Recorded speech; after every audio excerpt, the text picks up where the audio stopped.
ప్రజల వైపు. చూస్తూనే ఉండండి వారాహి 99 టీవీ ఛానల్. నీరా ప్రాజెక్టును తక్షణమే అమలు చేసి కొబ్బరి తాటి రైతులు ఆదుకోవాలని గీతా సంక్షేమ సేవా సంఘం రాష్ట్ర అధ్యక్షుడు రాము ప్రభుత్వాన్ని డిమాండ్ చేశారు. ఆదివారం ముడిసల్లవాలో నిర్వహించిన గీతా కులాల వన సమారాధనలో ఆయన మాట్లాడారు.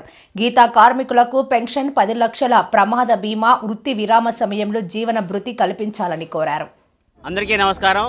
నా పేరు అంగటి రాము, ఆంధ్రప్రదేశ్ గీతా సంక్షేమ సేవా సంఘం రాష్ట్ర అధ్యక్షుడిని, Telugu Desam party BCCL state organise secretary. ఈరోజు గీత కులాల ఆధ్వర్యంలో యాత, చెట్టిబల్జ, గౌడ, శ్రీసేన, యాత ఈ 5 ఉపకులాల ఆధ్వర్యంలో విశాఖపట్నం ముడసొల్ల పార్కులో భారీ ఎత్తున 5 కులాలతోటి వన సమారాధన కార్యక్రమం పెట్టి ఉన్నాము. ఈ యొక్క కార్యక్రమానికి అతిరథ మహారాజులందరూ మా కమ్యూనిటీకి చెందిన మంత్రులు, ఎమ్మెల్యేలు, అలాగే విశాఖపట్నం చెందిన 7 ఎమ్మెల్యేలు, ఎంపీ గారు వస్తున్నారు. ముఖ్య ఉద్దేశం ఏంటంటే గీత కార్మికులు అనేక సమస్యలు ఉన్నాయి. గత ప్రభుత్వం మమ్మల్ని పట్టించుకోలేదు. మా అనుకున్న ప్రభుత్వం అధికారంలోకి వచ్చిన తర్వాత ఏదైతే గీత కార్మికుల కోసం 10% బ్రాందీ షాపులు ఇచ్చున్నారు, అలాగే వైన్ షాపులు కూడా, బార్ షాపులు కూడా ఇచ్చున్నారు.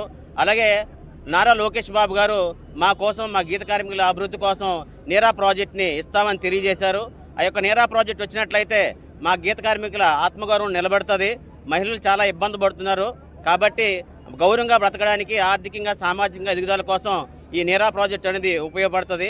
అలాగే కూటమి ప్రభుత్వంలో మా అనుకున్న ప్రభుత్వం వచ్చింది కాబట్టి గీత కార్మికులందరికీ 50 సంవత్సరాలకే పెన్షన్ ఇచ్చేవారు. ఇప్పుడు కూడా 50 సంవత్సరాలకు పెన్షన్ బీసీలందరికీ ఇస్తామంటున్నారు. కాబట్టి బీసీల్లో ఇచ్చే ముందు ఫస్ట్ ప్రాధాన్యతగా మా గీత కార్మికులకి ముందు పెన్షన్ ఇవ్వాలని కోరుకుంటున్నాం. అలాగే గతంలో మాకు ఎక్స్రేషియా అనేది ఉండేది, ఇప్పుడు ఎక్స్రేషియా లేదు, బీమా మాత్రమే వస్తుంది. కాబట్టి చెట్టు మీద పడిపోయిన ప్రతి గీత కార్మికుడు ఒకవేళ మరణిస్తే వాళ్ళ ఫ్యామిలీ రోడ్డును పడుతుంది. కాబట్టి చెట్టు మీద పడిపోయి మరణించే గీత కార్మికుడికి ఖచ్చితంగా ఎక్స్రేషియా ఇవ్వాలనేది ప్రభుత్వాన్ని విన్నవించుకుంటున్నాము. అలాగే అంగవైకల్యం చెందిన వాళ్ళకి 5 లక్షల రూపాయలు నష్టపరిహారం ఎక్స్రేషియా ద్వారా ఇవ్వాలని ఈ ప్రభుత్వాన్ని విన్నవించుకుంటున్నాము. ముఖ్యంగా ఆర్థికంగా, సామాజికంగా అభివృద్ధి కొరకు మా యొక్క ఐక్యతని విశాఖపట్నంలో గీత కార్మికుల ఐక్యతని చూపించడం కోసమనే 5 కులాల నుంచి ఈ యొక్క కార్యక్రమాన్ని తలబెట్టాము. ఇక్కడ నుంచి ర్యాలీగా ముడసొల్ల పార్క్ వెళ్ళి, ముడసొల్ల పార్కులో మహానాయకులందరూ ఉన్నారు. అక్కడ ఈ కార్యక్రమాన్ని పిక్నిక్ ద్వారా తెలియజేసుకుని మన సమస్యని పరిష్కరించుకొని ముందుకు వెళ్తున్నామండి.